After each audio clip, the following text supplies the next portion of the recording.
speak. Yeah. And yeah, go for about 45 minutes, have a blast at it. Um, so I was recording, I probably did 50 or so episodes, recording, editing, did all the things.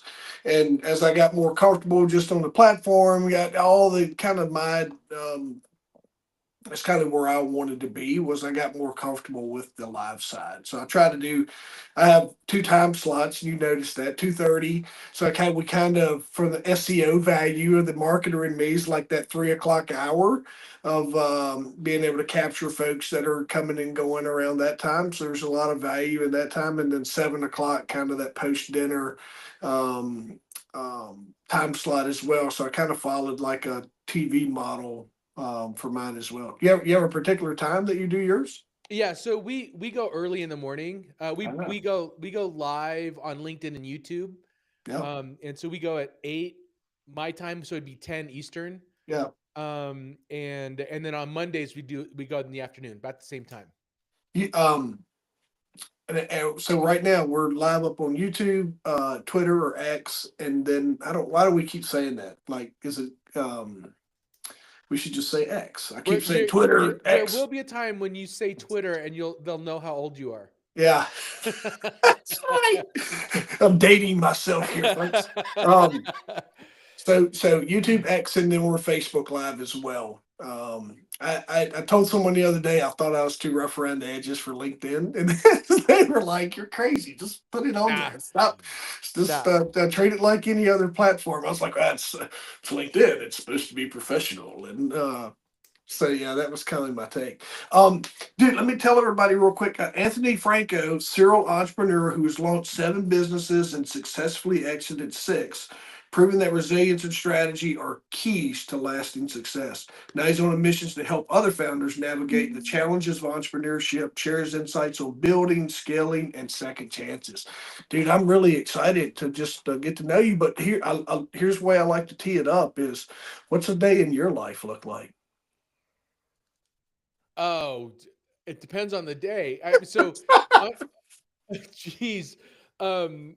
So there's a routine. Usually I'm up about 4:30, Yeah. and my golden hour is like between 5 and 6. Yeah. Where I hunker down in front of my computer with a cup of coffee and just like hammer out whatever the thing is supposed to be. Then I try to get a little workout in. I just work out. No gym, just here at the house. And about 7 o'clock, I help my wife with the girls and get them out of the house. So that routine is about the same. And then every day after that is like every day after 8 o'clock, it's totally different. Do you, on your early morning, is that kind of your time to get stuff done? Is that you? That's your time, and then the rest of the time you're kind of just letting whoever flow into your day that needs to. Yeah, that kind of is right. Yes.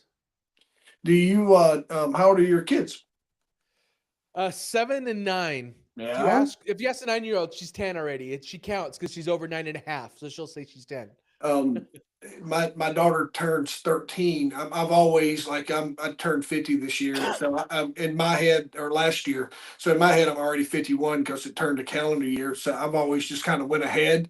And my daughter is like, she doesn't fall into that. I was told someone the other day, I'm like, I figured she might be excited to be a teenager, and so I was like, yeah, she's 13, and she goes, I'm 12. I won't be 13. I won't be 13.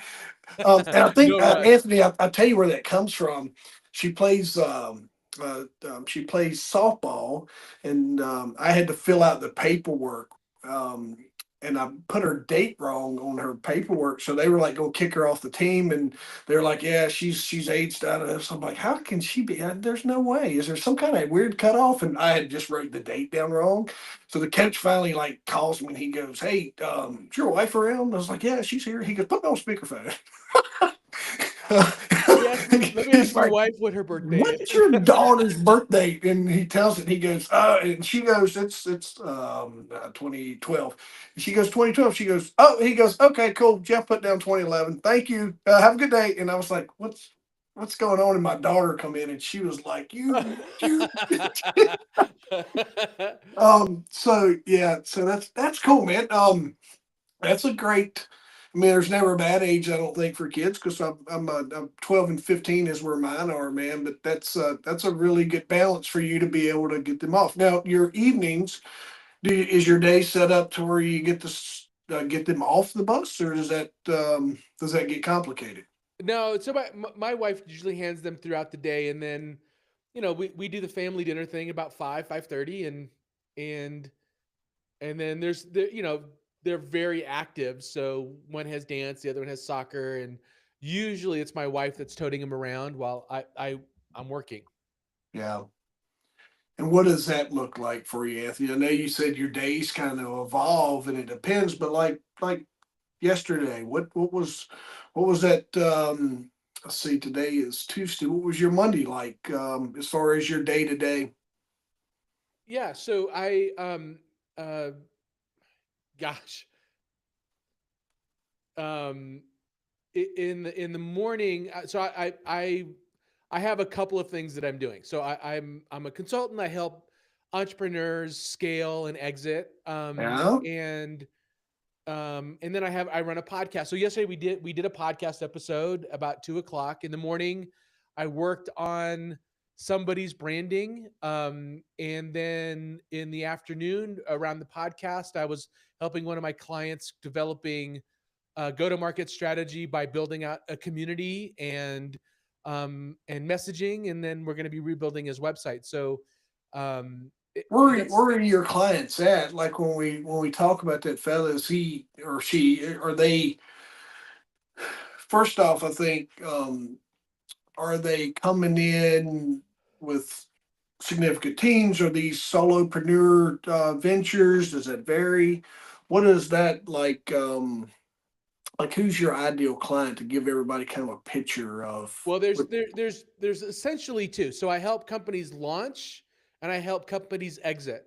Yeah, And when it's launch, I don't mean like launching from 0 to 1. It's usually launching into a market, launching into a new channel, launching a new product. So it's that disruptive established. creative energy right in the early Yeah, stages, and then I help them essentially launch their exit. So if they're looking to go to market, right, they're looking to sell their business or exit it as a founder. I work on in that process as well.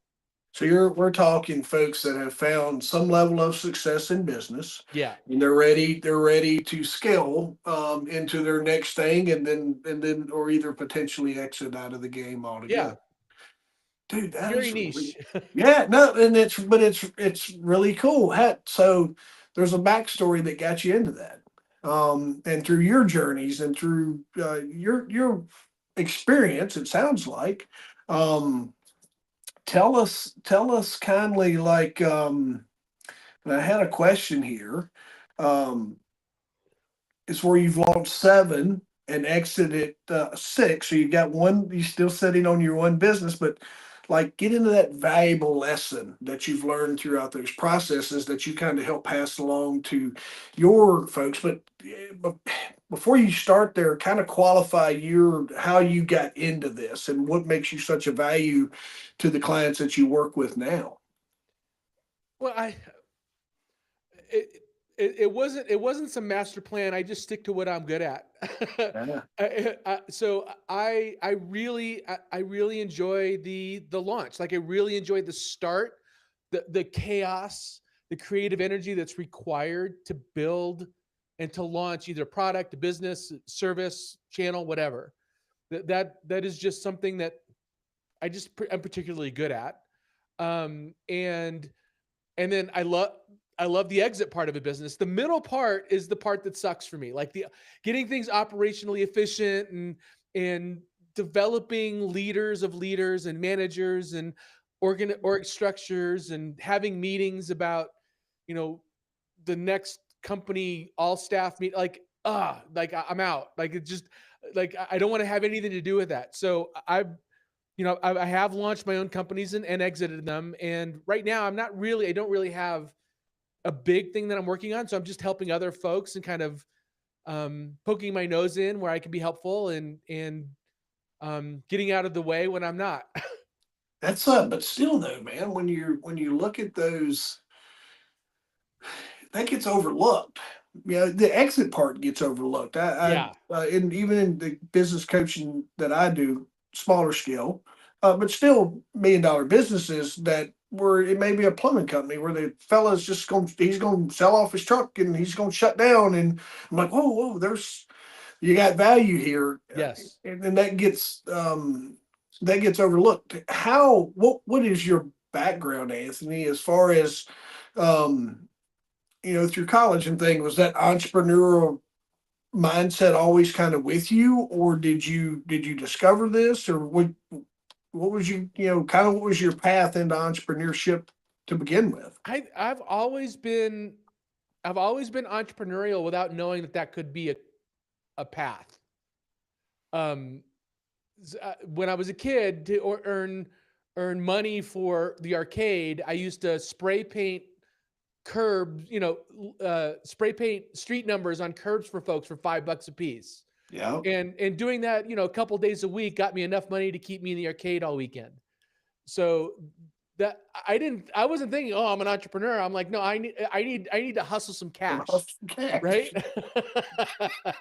And so I just kind of always had that. And most of my businesses started as side hustles, trying to figure out a way of, I had my 9 to 5, whatever that 9 to 5 was. And I'm like, all right, I need to keep busy in the evenings. And I don't have hobbies. I don't golf. I don't hunt. I don't. Yeah.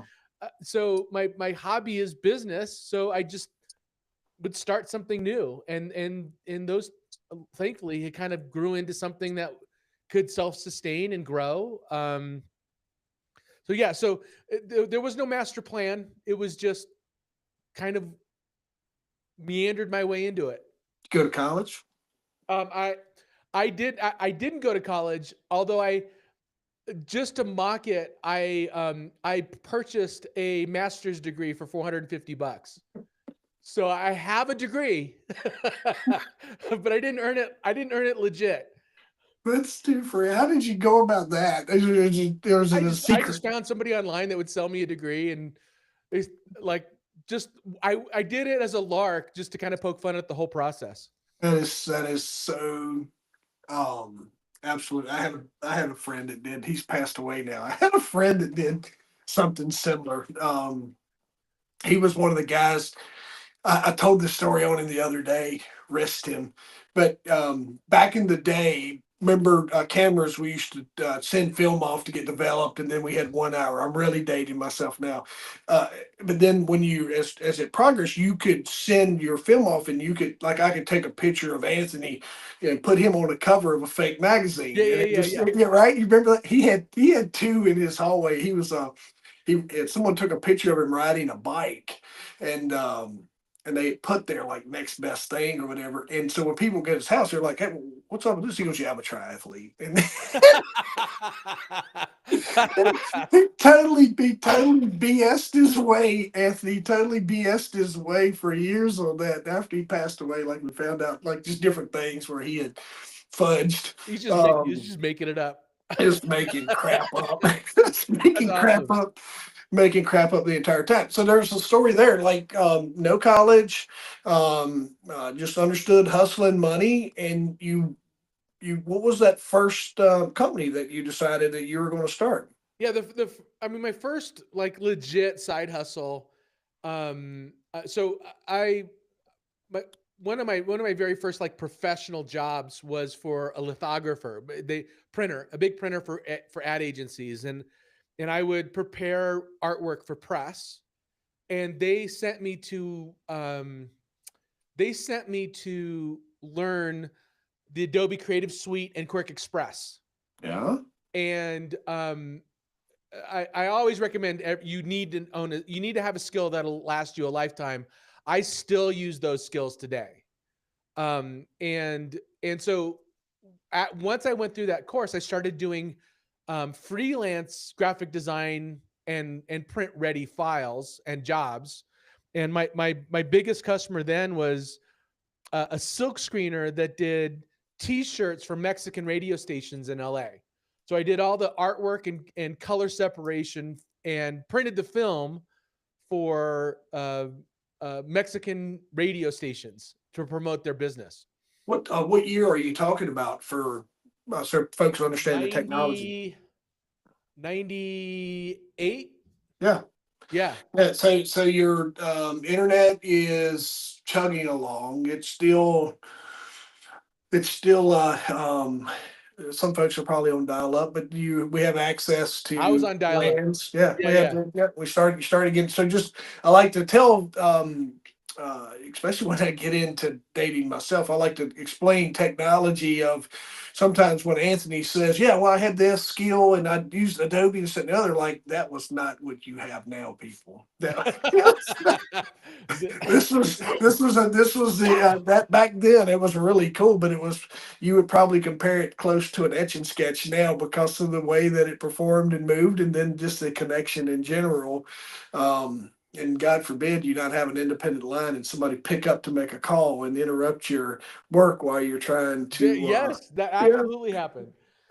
You're downloading a file from an email, and your wife picks up the phone, and it's like, oh, I got to start that whole I thing gotta over again. start. I gotta It was start this. it was 700K that I was downloading, and it was taking an hour. Yeah.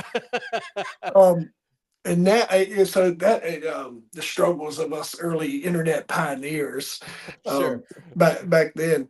Um, That's really cool, dude. I mean, and like you said, it's like so far everything you've done has been very niche, and it's Yeah. been that sounds like you are. I've interviewed, like I was telling you earlier, I've interviewed a lot of folks. I'm a people guy, so I wherever I'm at, I'm going to introduce myself. I'm like, hey, what do you do? Let's talk. I've never met anyone who was a supplier to Mexican radio. Yeah. Yeah. Yeah, so that's all right. So you go through that company, exit it, Yeah. or is So that one that or one I is, or didn't is that one actually still sell. going? That was just, I just got busy. If you're looking for kind of more of a timeline, when I was doing that, I went from the graphic design, the lithography studio, and then I went to work for a startup as the creative director, and help them grow. And then I went from there to no, I take that back. I went from the lithographer to Warner Brothers, and I did some work in feature post production at Warner Brothers for a year. And then from there, I went to become a creative director for a startup. And then my first true, like, legit company that I started was a consulting firm out of that, where me and a couple of other friends started a consulting practice where we helped .com companies build technology to launch into the market. Yeah. And that one we exited. That was my Um, first exit. did you like working for? Did you like working for W2? Did you like that part of your process, or did you feel like your clothes were fitting tight and you needed to get the heck out of there because you couldn't breathe? You mean at Warner Brothers? Yeah. Um, it was interesting. So, everybody wants to be in the movies, right? But you just don't realize that when you're there, you're not really, you don't really get to be creative. The Yeah. creativity comes from the director and the producer. Appropriately so. I had no business being creative on a feature movie, but you know, essentially, I was a project manager for post production, Yeah. and I learned a lot. But it wasn't. Warner Brothers is contract work. It's movie by movie, project by project, and there's no way to establish security Yeah. doing that. You can make really good money and then not work for 3 years. So I wanted something a little more stable. So I moved over to the startup, which actually was more stable than working at Warner Brothers. uh, there's a lot of smoke and mirrors that comes with that, and you're one that talks about. I've had a couple other people talk about just the movie industry and um, how difficult it is sometimes just to keep work and to stay Yeah, busy. Yeah, yeah, and it's very political. If you piss your boss off, you might be out of a career Yeah. like overnight. So it's you can't argue it though. It's a machine, and they do some incredible work. When I was there, it was the time of ER and Seinfeld. We're both filming out of the Warner Brothers lot. Yeah, so that's all right. So it helps me with my timeline in my head. I'm just knowing kind of where you are. Yeah. All right. So you exited this company, the one that you branched off of Warner Brothers. You guys started your next business, and then you go on to number three. Yeah. So kind of in rapid succession here, not to bore everybody, but um, uh, after I sold my consulting firm, we were hired as a team. We were kind of acqui-hired. So we were hired as a team to run technology for this incubator of startups. um, and then we all moved to then me and another person moved to another firm that we were all hired away from to run their technology, and started a side hustle, and started working on a product that was for marketing. It was a mass marketing product, and we sold that company. I sold that company pre-revenue. It was a really great product. Didn't really have a lot of traction in the market yet, but we were getting a lot of like attention for what we were doing, and so a public company bought us, and then uh, started um, uh, at that time, the company that acquired us moved us from LA to Colorado. That's how I wound up in Colorado. It's right there. Yeah. And didn't have good internet access actually in the town that I moved to. So me and the same group of guys decided to create an internet service provider so we get high speed internet, and started a company called Skybeam, and climbed an AM tower 400 feet up, put Wi-Fi antennas on the tower, and started broadcasting broadband to the homes in Loveland, Colorado. And then we sold that company, and That's then figuring. Listen, Anthony, that's figuring out something that most folks don't like. Like I'm sitting here going, yeah, why didn't I think of that? Because I was in times where I didn't have good. I'm like, you're like, hey, no, call the guy. We get the tower, get the ladder. We're going. We're fixing this. We got to yeah, have internet. actually, I wish I could take credit for that, but that was my partner's idea to like, hey, we're gonna go climb that. He pointed, we're gonna go climb that tower. Meanwhile, I'm petrified of heights, like literally petrified of heights. And we're the first time I climbed that tower. He gives me the gear, like he brought all the gear and everything. We're climbing up the tower. I am 15 feet up of a 400-foot tower, and I'm climbing, and I'm at 20 now. I'm 20 now. I'm 30, and I just put my arm around. And I'm like, I look up and I go, Rob, I'm not going any further.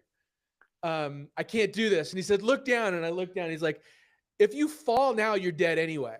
So just might as well keep going. And I was like, and for some reason it made sense.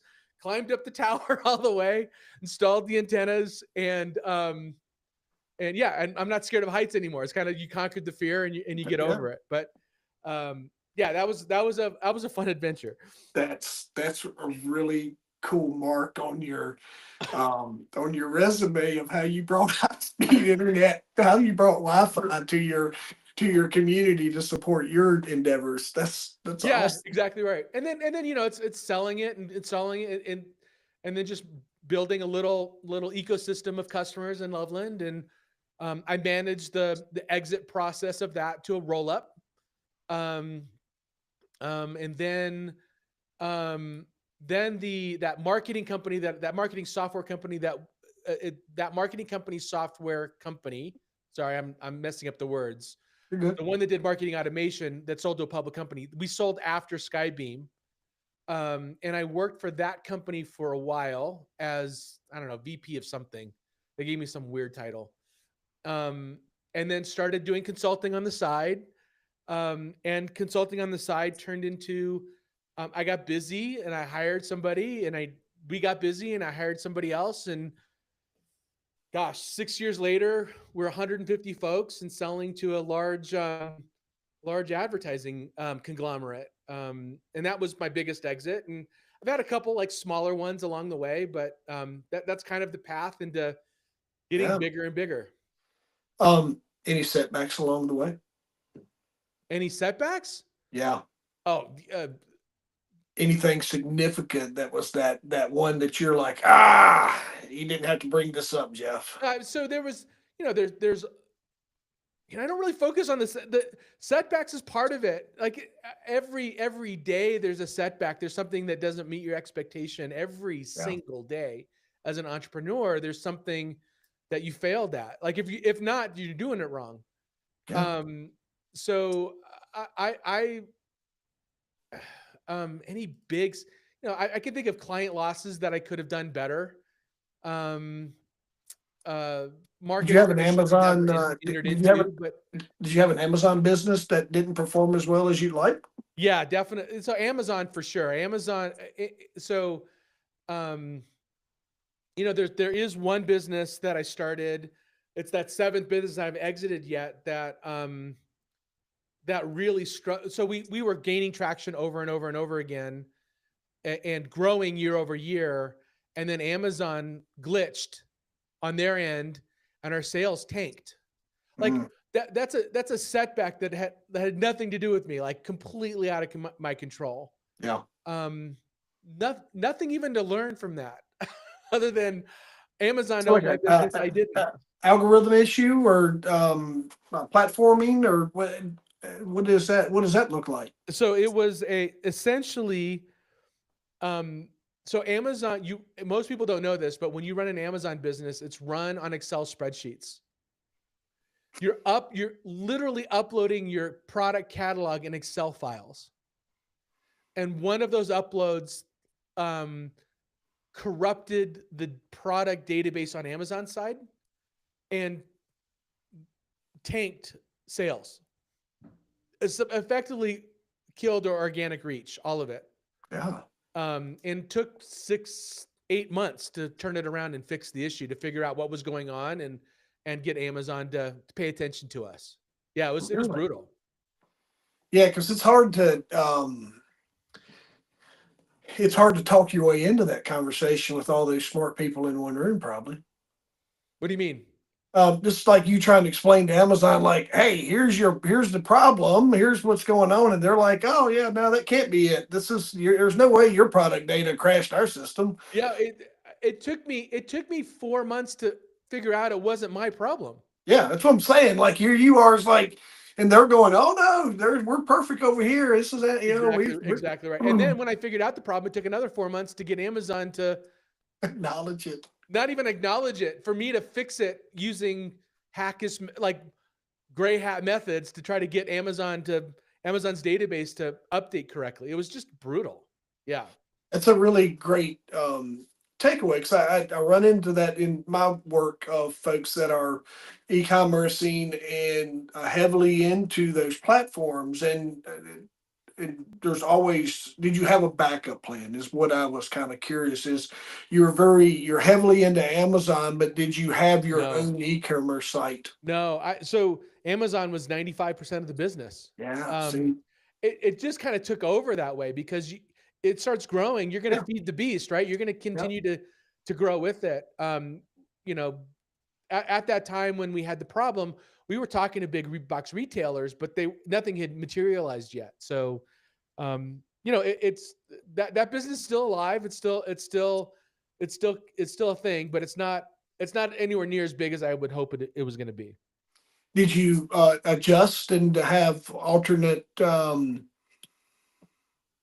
means for commerce, or are you still heavily invested in Amazon? Yeah, still heavily invested in Amazon. I Yeah. got you. So once the issue was resolved, you went back all in, basically. Well, I would say, so actually that we, how do I say this? This is a great question. I would say I have deprioritized that business in my life, I because got you. because I can't go all in on something that I don't fully control. Yeah, I understand. That's, and I think we run into that.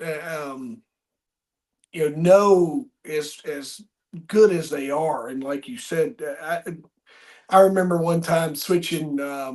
We were switching to fiber, and a similar example, like I was moving a dealership, and there were some outage issues, so we moved into fiber. And the phone company, like we had meetings with some of their heavy hitters, and the phone company was like, "Hey, because we were having outages, we're like, hey," and they're like, "Fiber fixes it." Like, listen, it's federal law that fiber can only be down. It has to be fixed. Like, it's a priority. This, that, and the other. And like, I remember we just being out 2 days, like, yeah, that doesn't hold true when crap hits the fan. Everybody gets the rest back on their terms of service, and Yep. oh yeah, no, that's not. They start finger pointing, and so yeah, I get what you're saying with that. So whether you go to the your own Shopify or your own platform or whatever, folks, you're just to point that out. And what I'm kind of what Anthony's saying is a backup plan to the backup plan to the backup plan sometimes is still going to potentially lead you down that path of where you're frustrated, especially if you're heavily into just online sales and no brick and mortar. It really takes your lifeline. Yeah, I wouldn't want to be brick and mortar though either. Like that's a tough business right now. Yeah, Brick and mortar retail. That's yeah, a tough business. yeah. I come out of rural markets as well, and in a rural setting, everybody like, we want it all. We want. Why don't we have this? Why don't we have this? And then um, the pricing and some of the other benefits of online shopping still pushes themselves. So supporting local sometimes can be tough in those Yeah. retail spots. So you're Hey, you're I'm an actually, Amazon. Look, Amazon really hammered me hard, and I'm still an Amazon customer. It's hard not to be. yeah, It's hard not to yeah. be. They no longer do prime change like your T. Like now you have to pay a little more to get the ads off for your TV. It's still not as many, but if you want no ads, it's like $2 extra a month or four or something other. And then the shipping, how they used to price, but they gave that to us for so long that we're used to it. And you want that convenience, and it might cost. And so there's a little bit of Starbucks pricing there to where that's only $2. Yeah, So it's not, and it's a nickel in my world. It's a nickel here, a dime there. So you don't really see it, and you want to go back to the convenience that you had before of commercial free and free shipping. So those, without them raising their prices, they've effectively raised their prices because exactly we're, right. like you said, yeah, we're so used to it. That's really cool, man.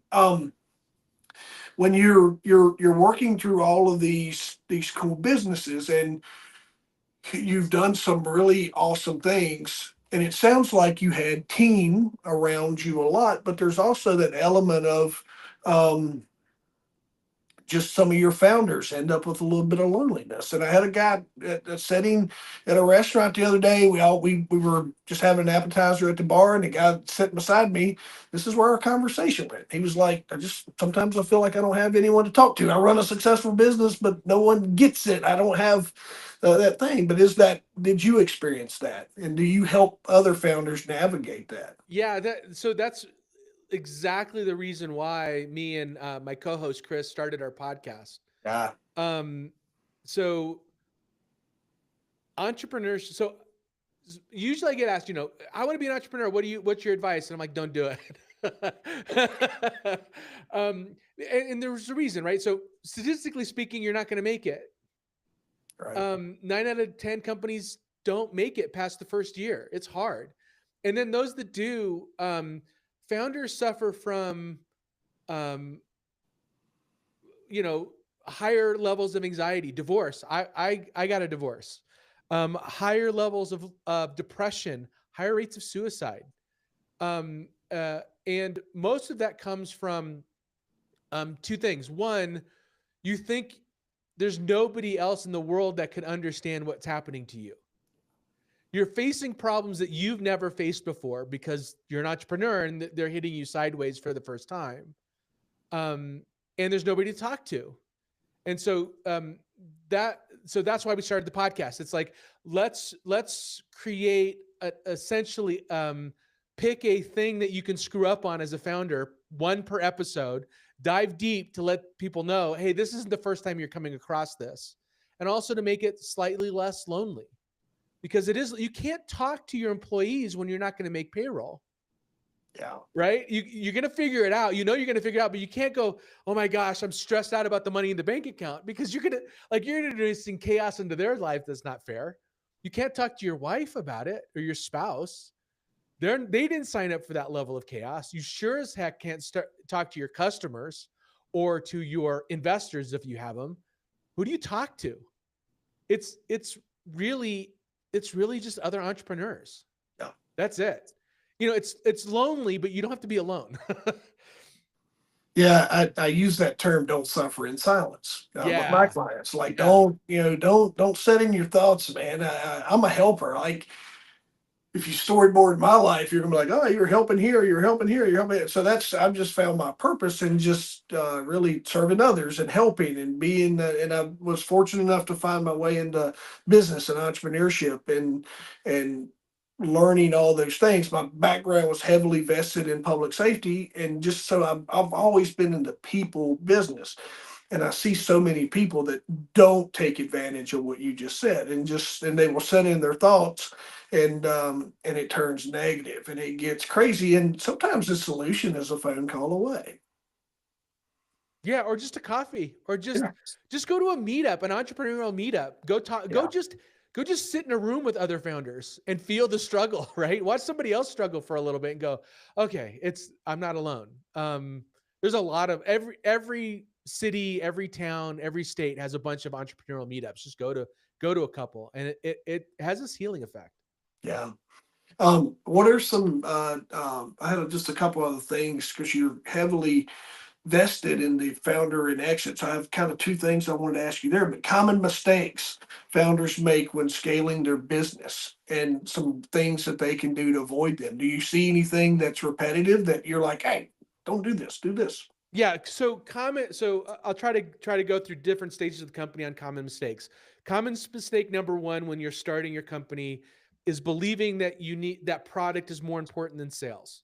Very common, that I'm just going to build the perfect product, the field of dreams scenario, build it and they will come. That is not true. It's a myth. It never happens. So common mistake number one, the fix to common mistake number one is, sell before you build. Figure out a way to get people to commit to buying the thing that you're planning on building, before, or go into something that you're selling that you can sell, and then you can build a product. Like the exception to that I've seen work is you're responsible for selling the thing for somebody else, and you're going to start your own business to sell it. That's okay.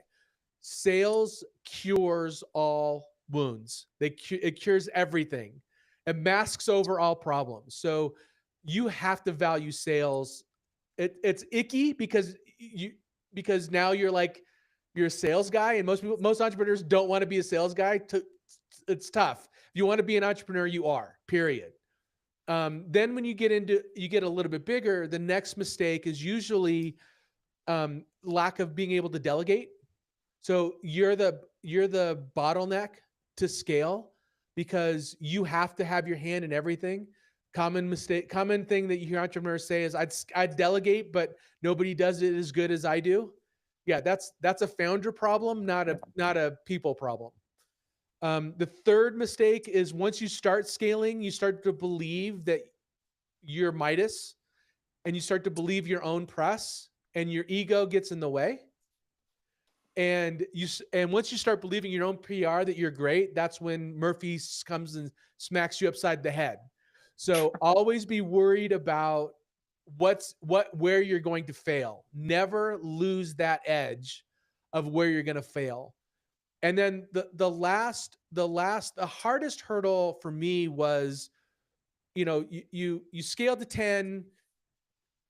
It's easy to communicate. You scale to 50. Now you're hiring managers. When you scale to 100, now you have to build leaders of leaders. And Yeah. that's difficult because now you're creating, quote, an executive team. I hate the term, but that's what you're building.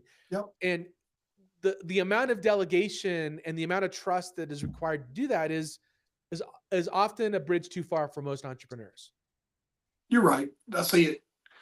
Uh, uh, Faces are flashing through my head of people that I know that struggle with that. And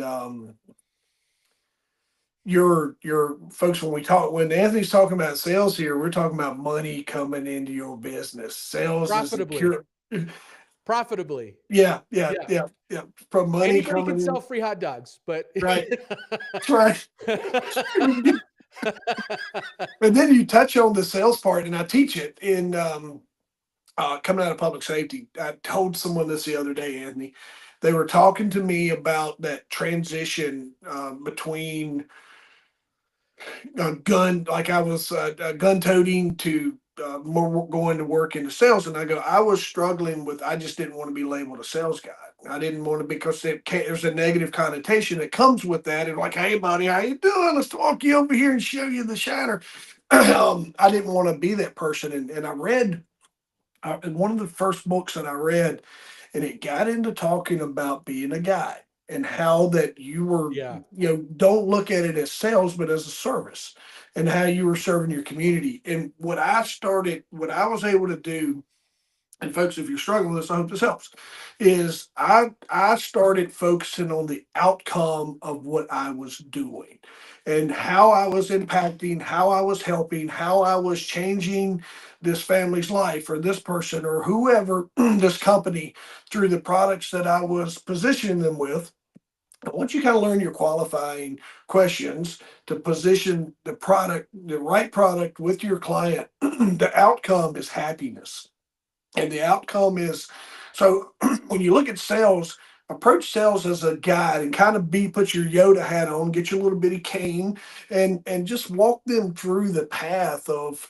And sometimes you're going to find your product doesn't fit for them, and you're going to have to say, hey, I don't really have what you're looking for. You can buy it if you like, but if you can be a guy, if you can guide more, sell less, you're going to find the same amount of outcomes, if not more, in just your commissions, just in your money that ends up in your pocket, and then overall growth of the company. So I think on the sales part that is something that I really enjoy teaching on that side of it. Is just I totally agree. Like if you're really successful, really crushing it in sales, yeah, your product's not a fit for 7 out of 10.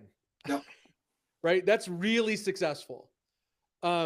So I always look for I go into a sales. This is probably the wrong way. You're probably going to be Jeff. You're probably going to say that's a terrible way of doing it. But I always go into it like trying to qualify them out. Like, all yeah, right, I don't think I'm a fit for you. So let's talk about what you're doing and see who I can find for you that might be a fit. Right? yeah, That's where my head's at. Like you said, service. How am I going to help you accomplish what you need to do? And then it's like, oh, wait a minute, I can't help with that. yeah. But if you're There's if nothing you're wrong with that. no, There's there's nothing there wrong with that. Okay. Yeah, because I think what I've learned is we take for granted how many people in the world or that are in your area that are actually looking for your product. And if you're not careful, you're trying to sell your product to the wrong people, which gives you a 1-star review, negative this, negative that. Yeah. Yeah. And if you can just weed through that and get through the 10 people who, on the backside of the 10 people who don't need your product, is millions who do. But we fight so hard sometimes for the 1 to 2 sales that are right in front of us or right on the phone because it's a slow month and you're trying to go. But um, I think if you can just keep qualifying what you're selling and partnering it and pairing it with the potential buyer, the outcome ultimately is you're going to attract more people because your referrals are going to go up, the buzz is going to happen, all the Right. things that need to take place for you to find success. So I think there's something, because you know how it is, man. It's not everybody. You can't help everyone. You want to, but you can't. Well, Oh, I can help them find the right yeah, fit. Right. right. Yeah, I might not help my pocket today, but I'm going. I'll help you. For the real quick, because we're closing in on our time. Someone's getting when is that person I always teach this, Anthony, is um, the first day when you start thinking about starting a business, plan your exit. Start and try to approach everything with the exit in mind as you're building and growing. Do you kind of follow that same steps and then layer in some stuff on as we wrap up here? Speak to that person who's sitting in their business. It's like, yeah, I don't have any value here, or I don't have anything to sell. But how do you help folks navigate the exit process? Yeah. So I don't. I never really subscribed to plan your exit when you start. Yeah, That's usually that. So that mentality usually comes from venture capital, who's got it. putting money into your business, and what they're really saying is, what's your exit strategy? They're really asking, how am I going to get my money out? Yeah, Which is a very fair question. But most entrepreneurs don't start with an exit in mind. They start because they're trying to feed their family, yeah, or they're trying to serve a customer, or they think they can solve a problem, right? That's great. That's how I start. It's like I just feel like there's a need here in the market, and I'm just going to go try to fill it. The way to plan for an exit is build a good business. It gives you a lot of options if you're doing that. If you're building a business that's profitable, um, then it's it's a lot easier to sell that business. And so when you're planning for your exit, now you're sitting in your business and you're like, all right, I've been doing this for however long. I'm kind of done. It's probably too. It's like you probably should have started a year ago. The yeah. process of selling. So if you can be an oracle and try to forecast when you think you're going to be done, and start a year and a half or 2 years before that, it means that when you're actually talking to buyers, you're not desperately talking to buyers. You could take it or leave it kind of attitude. It's the right attitude to have. Now, the way you set your business up for sale is have clean books. Your bookkeeper is your best friend. They're making sure that everything's going in the right chart of accounts. You're making sure that there's no revenue aligned. A line share of revenue is aligned with one customer. You want revenue diversity. Don't do what I did, right, with Amazon. You want to have diversity when it comes to revenue. And also, ideally, you've built systems that so that the business can operate not necessarily long term without you, but it can operate weeks without Yeah. you being there. So what that does is, for an owner coming in, what they're looking at is risk. How risky is this business? Well, the owner doesn't. I don't have to have the owner the owner in order for this business to run. I, if one client leaves, the business isn't going to tank, and the revenue, the books are clean. Therefore, I know I can trust the numbers that I'm buying into. Um, and then you asked me another question. I want to, and I lost it. It was, Jeff, I don't want to forget because of an important question. Um, oh my God, I lost it. So there was one piece of that I wanted to answer, but I lost it. It's just about preparing the owner preparing just the extra having not realizing they have something of value that they Oh, there need you go. to. So Yep. so the truth is, uh, there's EBITDA. If for those that don't know, EBITDA is basically profit before you're calculating in interest payments and depreciation, right? So EBITDA is basically your profit margin.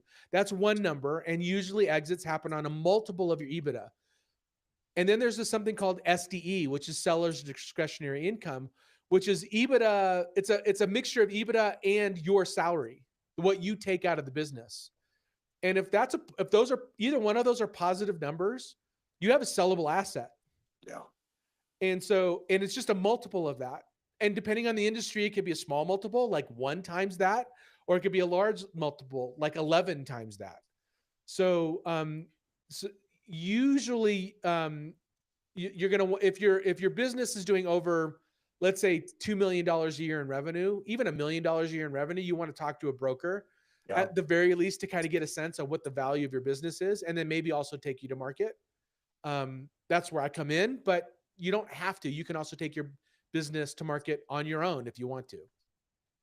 You you mentioned it, but that's where you come in. And so how founders that are starting or that are looking to scale, bring in a new product to where they're already in business, where they've been established. That's one person or one side of your business, and then the exiting side. Yeah. So how you touched on it, but how can folks get in touch with you? We'll make sure that we bookmark that. But how can folks get in touch with you so you can help guide them? Because here's what I'll tell you before you. I want to tee you up here. Anthony's going to help you if you're exiting. He's going to help you. Not he's going to charge you, but he's going to make you some money that you other that you otherwise may have left on the table because that's what he does. So don't just be like, well, I'm going to pay him to do that. He's been there and he understands what that exit process looks like. So he's going to help you maximize your exit alongside of you. So keep that in mind. There's no replacement for the expertise of someone who's been there and done that, who's willing to come alongside you as a business owner in whatever phase you're in that he helps. So how can folks get in touch with you, Oh, Anthony? thank you. And you know what? I might not be the right fit broker for them. So I'm happy to chat with them and maybe steer them in the right direction if I'm not. Genuinely happy to do that. The easiest way to get a hold of me is just go to howtofounder.com. That's where my podcast lives. You click on the LinkedIn link that takes you right to my LinkedIn page, and you can just message me right from LinkedIn. It's the absolute best way of getting a hold of me. Yeah, that's cool, man. I went over a little bit from what I told you, but the value you've given us today is absolutely worth about 7 extra minutes of me stealing from you. But no, dude, yeah, I really appreciate your time. I can't thank you enough for all of this value that you've left us today. And I can't wait just to hear the what other folks have to say as they consume and get to know you more through our conversation today. So thank you for being with me, brother. You're too kind. Thank you so much. Thanks for having me. It was great conversation. Yeah, Happy to be man. here. Yeah, appreciate you. Those are the easy ones, man. Easy conversation, brother. I appreciate you. Of course.